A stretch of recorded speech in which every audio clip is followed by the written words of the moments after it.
Hey, remember Cartoon Network? Of course you do, especially if you're a regular on this channel, which you're probably not, because I've talked about the channel and their cartoons like 6 times maybe. But in one particular video, Cartoon Network Battle of the Decades, I specifically said this. My personal favorite, is the Looney Tunes show. Someday, I'll probably talk about it more. Well, here we are, 4 months later, talking about just that. My personal favorite spin-off or reboot of the beloved Looney Tunes. The Looney Tunes show. The Looney Tunes have been a lot of things since their slapstick origins. They've tried to replicate that formula a couple of times and have been not successful. I'm not gonna sugarcoat it. They haven't been that good. But in terms of their trying to replicate the OG formula, they've been babies, basketball stars, space rangers, and superheroes. So naturally, what Warner Brothers does next is domesticate them and have them live not so normal everyday lives. And as weird as that sounds, and regardless of what you think of the other reboots, in my opinion, which is fact, come on, it comes straight from God, this one's pretty good. Now, the show is pretty simple. It's just about Bugs and Daffy as they deal with everyday scenarios with the other Looney Tunes gang. Sometimes other characters get their light shine upon them, like Taz, Tweety, and Sylvester get their own episode. And sometimes they're just important side characters throughout the episode, like Yosemite or Lola. But yeah, that's basically it.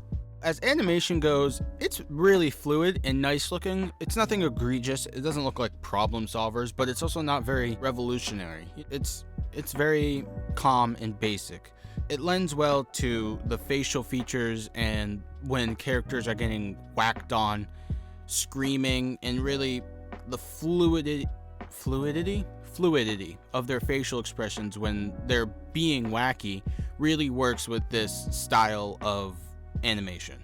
So it's good, but it's nothing special. Episodes in this show, structurally speaking, are comparable to a regular show or a Seinfeld sort of structure.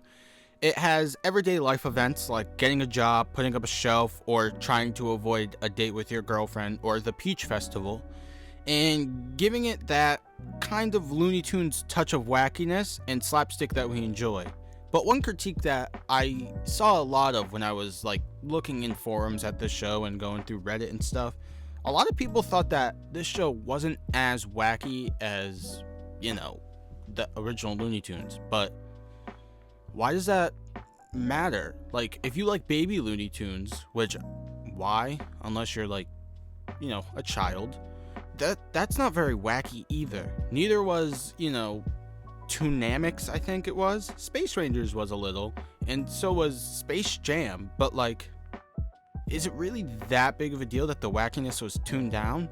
And it's not like it's totally gone. It's just not as prominent, I guess you could say. It's very dialed down and situational. You're not going to see wackiness when Bugs is on a phone call. That's unnecessary, and it would make the show a lot worse. But when Daffy's trying to win over this movie star, you see it a lot. Honestly, Daffy is the epitome of wackiness in this show. All wackiness pretty much flows through him and is a byproduct of him. Porky's a little wacky, Bugs is wacky, but Daffy is wacky, and so is Yosemite Sam.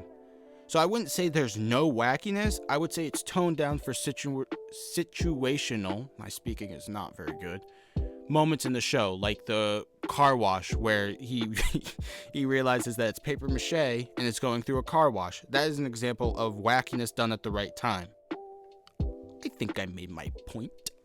Now, speaking of the episodes, I honestly can say that there's only one episode that I don't particularly enjoy, which is honestly, it's the last one, and it's only because it's like a Superman parody just with Looney Tunes characters, so it's not your usual everyday Looney Tunes episode, so it's kind of subpar. But for a 52 episode series, to say that there's not one episode that I would be like, nah, I'm good, it's pretty special, because not a lot of shows can do that, even with, I don't want to say that little amount, because 52 is still a lot, but, a show that got canceled like that. The episodes are pretty funny. They have good jokes, not a lot of running gags, a few, and all the characters kind of mesh very well together. So, yeah. Now, in all of Season 1 and some of Season 2, this show does something different. That's the only way I can really describe it. In the middle of every episode, they have like a song. Some, like grilled cheese, are pop cultural phenomena. They're on billboards. They've been on the top 100 for years. But others, to be polite, they're hot trash. Most of them are kind of just okay. Then there's grilled cheese, and then there's bad ones. Just the way the cookie crumbles. That's all I really have to say on those songs. I'm not a song critic. They're just 1 to 3 minute songs sung by a Looney Tunes character, and they've got nothing to do with the episodes. They have no effect on anything, so they're not really harmless, and you can easily just skip over them. So, yeah, I guess they're a pass. In Season 2, they don't do them as not much, which I think is really good because, I don't know, forcing yourself to write a song for 26 episode seasons, 1 per episode, just seems like a lot, and obviously the quality of the songs isn't going to be good. So yeah. The other oddity is that 3 minutes before the episode ends, we get an actual Looney Tune, except it's always Wile E. Coyote and Roadrunner, and it's 3D computer animated. Now, these are kind of hit or miss, as we know what to expect and how it's going to end because we've seen so many of these Wile E. Roadrunner cartoons. So, the creators have to put a little more thought into how we reach that point, and in regard to that, it's okay. It's not perfect. Some are good, others I skip. I think the only purpose for these were to involve Wile E. and Roadrunner, because they're not really in the show. They're in like little tidbit clips, but that's about it. They're not prominent side characters. Another reason I think they do this is to still show you that it's Looney Tunes, because I feel like they know that people are going to be mad that they're domesticating them and not putting wackiness, so they're like, hey, why don't we take these 2 characters that we're not really using and actually make some Looney Tunes to appease those fans who aren't necessarily happy with this show. Okay, we got the episodes and the extras out of the way, so let's dive into our domesticated Looney Tune friends. When this show came out, it had a few Looney Tunes upset at how these characters were no longer in their normal rabbit holes or their witches' houses or in the Wild West if you are talking about Yosemite Sam. And to that I say, so what does it matter? It's a location. It's really not that big of a deal. And the witch's house was just moved to a suburb. You're fine. I mean, it's a reboot, and it's not even really a reboot, because a reboot would be just taking the OG formula and replicating it. It's more like a reboot-esque original show. It's not gonna have any sort of like timeline that it affects in the Looney Tunes universe. It's not like a Star Wars show where it affects the lore. Now for me, I like the way they change these characters for the show. I feel like each of these characters, with 3 exceptions, are put in perfect positions for their characters. But I'm going to go over the negative first, so we can end on a high note. First off, it's clear with Wile E. and Roadrunner, like I said earlier, they just didn't really have any idea what to do with them, which honestly is kind of understandable. At least with Roadrunner, Wile E., you probably could have done something, like he's a genius inventor guy who's constantly failing. That's kind of an easy money dunk. You can do so much with that. But it is what it is. With Elmer Fudd, he's like, how do you not do Elmer Fudd? He's a guy who is so underused and misused in the show. They make him a news anchor, and I think it's because Yosemite Sam is already the gun-wielding wacky neighbor that they have, but Elmer Fudd, he's a content hunter. You could have put him in a lot of different scenarios in a lot of different episodes, and I think it would have worked and been pretty funny. But then again, I gotta think, they probably did it because the first episode had the song Grilled Cheese, and like I said earlier, it's the best song ever, still on the top 100 in the billboards. Look it up, or don't. So like, I guess mathematically it evens out, so it's fair.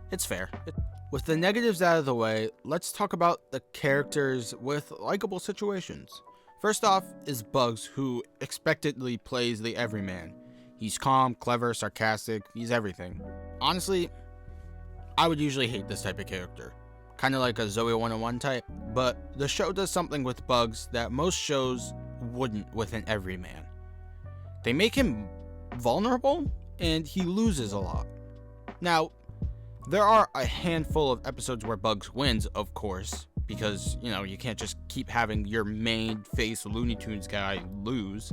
And each one of those episodes are good, like when him and Daffy go on vacation. That's probably my favorite episode.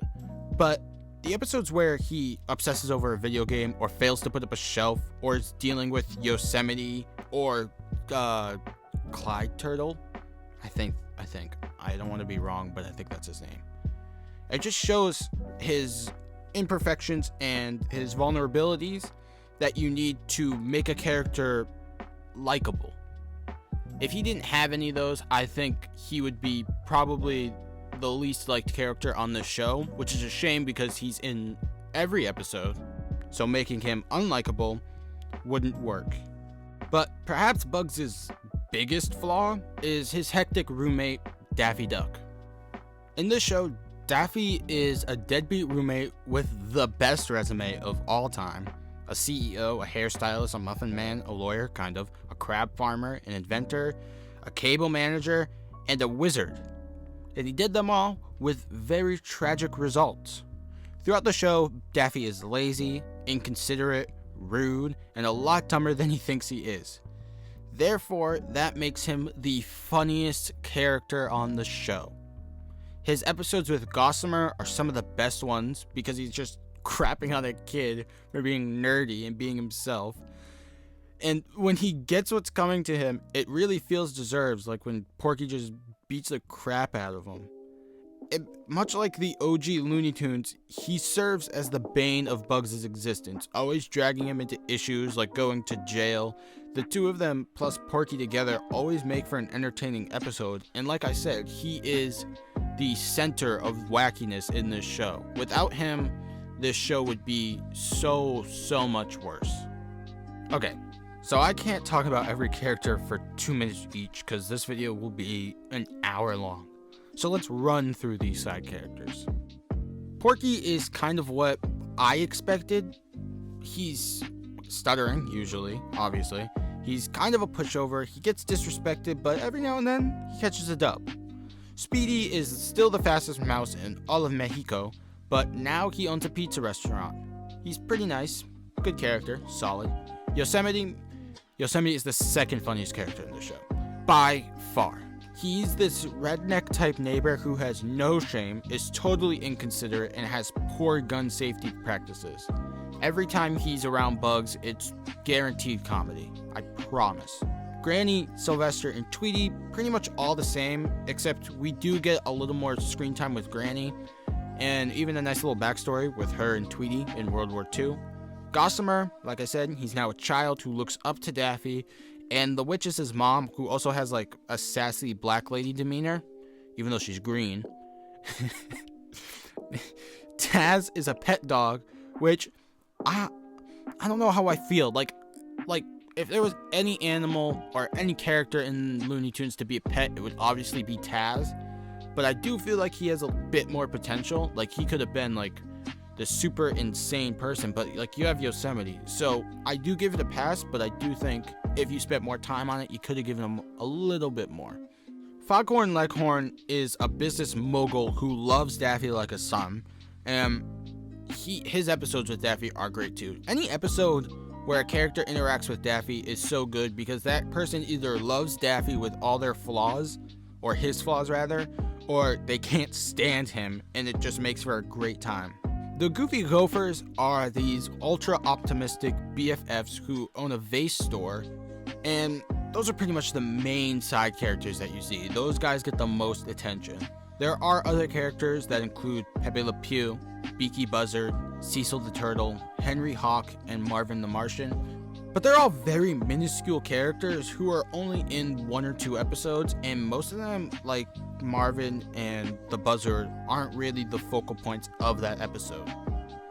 There is one new side character, and that is Tina, Daffy's girlfriend, who is really his complete opposite, but doesn't really feel like her own character, to me at least. To me, she feels like a bonus piece for Daffy to work off of and to build his character while not building hers. That's all I really have to say on her. Now, I saved one character for last because she was probably the biggest change and the most controversial as you can get for a kid's cartoon, and this is Lola. If any of you have seen the American staple classic Space Jam, then you remember Lola as, and I'm quoting Wikipedia here, none of this is my belief. Lola has a curvaceous body, wears tight clothes, and poses seductively. According to Wikipedia, she also won, I think, most beautiful cartoon character or something like that. Honestly, that's a weird thing to have in a kid's show. We don't need kids, having feelings towards humanoid rabbit hybrids. It's a little much for a 9-year-old. And you can quote me on that, actually. You can quote me. So what do they do with dear Lola? They keep her and Bugs together, make her talk more, and make her more oblivious. And honestly, in terms of the show, I like it. I think Lola's funny. Her and Bugs complement each other very well. Unlike Tina, she is her own character and she has her own moments that, aren't reliant on her being around Bugs. She's pretty interesting. She has a good, group of characters that go with her, like her dad. He's a good bonus character.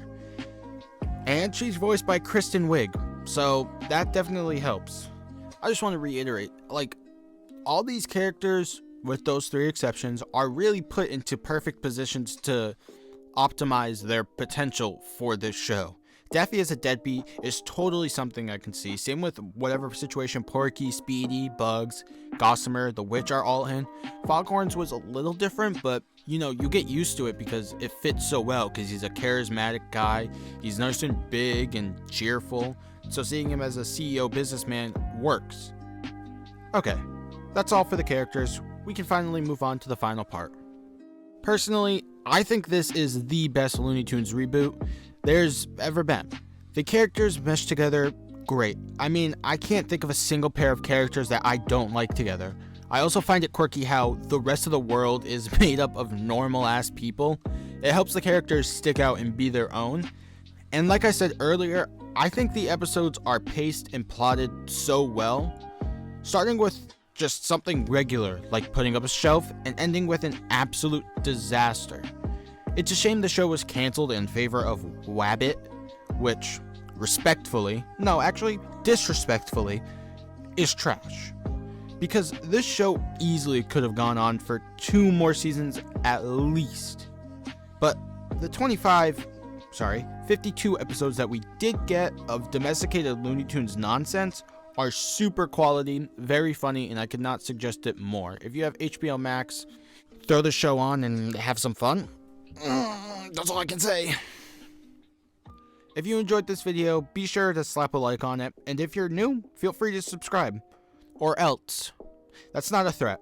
It's just a forceful suggestion, alluring to a dangerous outcome if you do not follow through on said suggestion. Again, not a threat. Alright then. Goodbye.